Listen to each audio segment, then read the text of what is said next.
Good morning. Thank you for joining me for another 5 good minutes with the Word. I'm Barry Bryson, and we're in our study of the Gospel of Luke. And before we go to chapter 1, verse 5, after we've only gone 4 verses into the Gospel of Luke, let's stop and do some more introductory material. And we need to, and I apologize for that. But let's talk about birth narratives in the Bible, because Luke chapters 1 and 2 are primarily birth narratives. A birth narrative, two narratives, the birth of John the Baptist and the birth of Jesus. Um, and this is something that John does. Luke does. Luke writes in couplets. There are doubles. There are two of everything. Um, John and Jesus, Mary and Elizabeth, Mary and Zachariah, um, the angels and the shepherds, Anna and Simeon, Peter and Paul. I mean, in a macro way and in a micro way, there there are pairs.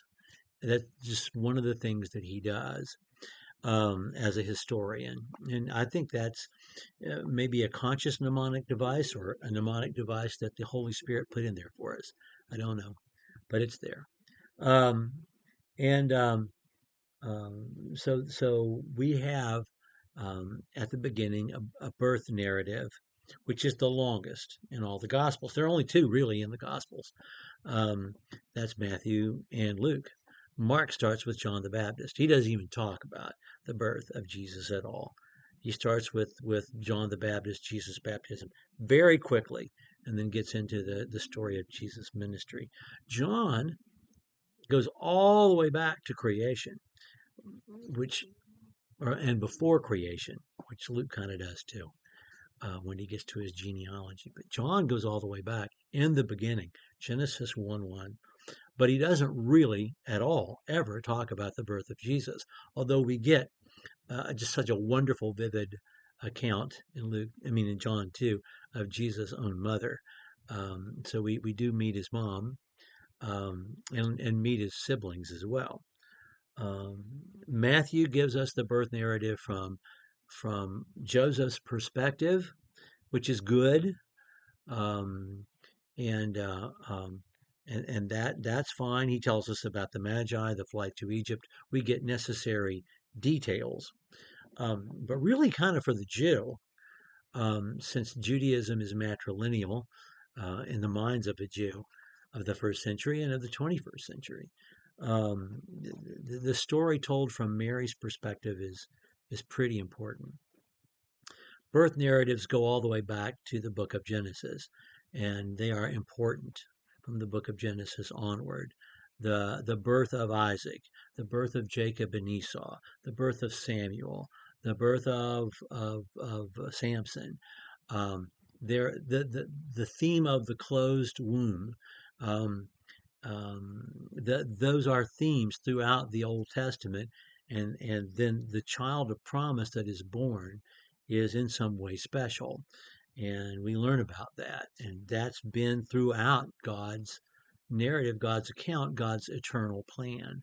We've had these birth narratives, and it's a way of explaining to us, establishing to us that God is, and God is the God of life, and that children are a gift from God, Psalm 127, and that they are His before they are ours, and that He decides who is born, and every child born is a child He intends to be born, and there are so many themes, there are so many truths that underpin these birth narratives, and they're all here in the birth of Jesus. But this is the birth narrative in Luke's gospel that brings all the other themes together. And we should not be surprised because all of these other births are leading up to the birth of Jesus. But before the birth of Jesus, we have to have the birth of John the Baptist. Just a couple of things to look for as we look at the account. We have the two accounts, and within the two accounts, we have a series of pairs. And Mary is paired not only with Zachariah, but also with Elizabeth, and compared and contrasted. We have expressed as we'll see in the text, the fulfillment of God's two eternal promises, God's two eternal covenants. The Davidic covenant and the Abrahamic covenant are fulfilled in Jesus being born. God's promise to Abraham, through your seed, all of humanity will be blessed. And God's promise to David, your throne will be an eternal throne. So those two eternal covenants and universal covenants that are given by God, Luke makes sure that we know they are fulfilled by Jesus. It's also a chiasm. It makes a cross that begins and then meets in the middle and then ends with the announcement. Um, and so we have announcements or proclamation announcements by Gabriel twice. And then that's the beginning. In the middle, we have the shepherds, the angels and the shepherds. And then at the very end, we have Anna and Simeon.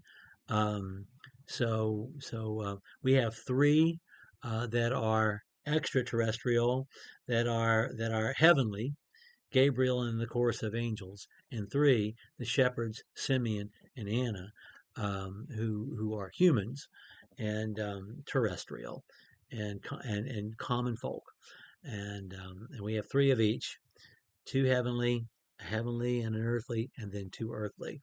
It's such a beautiful structure that this story is built upon.